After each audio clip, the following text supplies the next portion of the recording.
प्रभु यीशु मसीह के मधुर और मीठे नाम में आज दिनांक 20 अप्रैल दिन सोमवार को आप सब श्रोताओं का हम हार्दिक स्वागत करते हैं। आज के दिन के लिए जो वचन वो लिया गया है यशायाह नबी की पुस्तक उसका 41 अध्याय 15 पद। देख, मैंने तुझे छुरी वाले दावने का एक नया और चोखा यंत्र ठहराया है।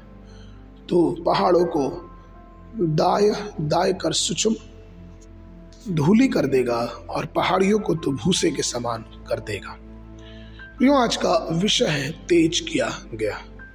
प्रभु का यह वादा कितना अद्भुत है कि प्रभु ने हमें एक तेज औजार के रूप में रखा है।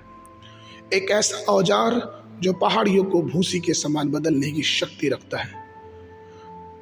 जो लोग कुल्हाड़ी से पेड़ काटना जानते हैं, सबसे पहले अगर उन्हें पेड़ काटना है तो वो ये देखेंगे कि क्या वो कुल्हाड़ी तेज है कि नहीं, अर्थात उसमें धार है कि नहीं, क्योंकि उन्हें मालूम है कि बिना धार के कुल्हाड़ी से पेड़ काटने का कोई तात्पर्य नहीं हो सकता है, क्योंकि बिना धार के कुल्हाड़ी से पेड़ काटने से वो पेड़ कटेगा नहीं। ठीक उसी प्रकार से हमारा व्यक्तिगत जीवन है। अगर हम प्रभु के पास रहते हैं और प्रभु को जानते और मानते हैं तो हमें चाहिए कि हम भी प्रार्थना में प्रभु के सन्मुख बैठें।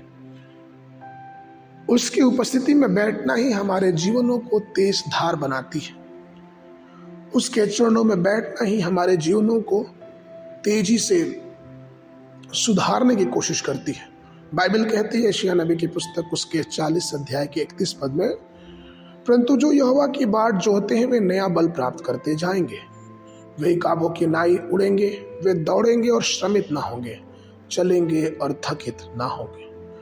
प्रियो, कभी कभी हमारा शरीर थक सकता है, हम कमजोरी महसूस कर सकते हैं, लेकिन प्रार्थना ही ऐसा बल है जिसमें हमें सामर्थ्य मिलती है। कई बार ऐसा होता है कि प्रार्थना करने में भी हम असमर्थ हैं, लेकिन उसी असमर्थता में हमें परमेश्वर के सन्मुख बैठ के उससे मांगना है और प्रभु हमें अपने अनुग्रह में आशीषित करेगा। वो हमें एक नया हृदय देगा और एक नई आत्मा जो सामर्थ्य से भरी है वो हमें देगा, जिससे हम नए बन के उस सामर्थ्य में आगे बढ़ने पाएंगे।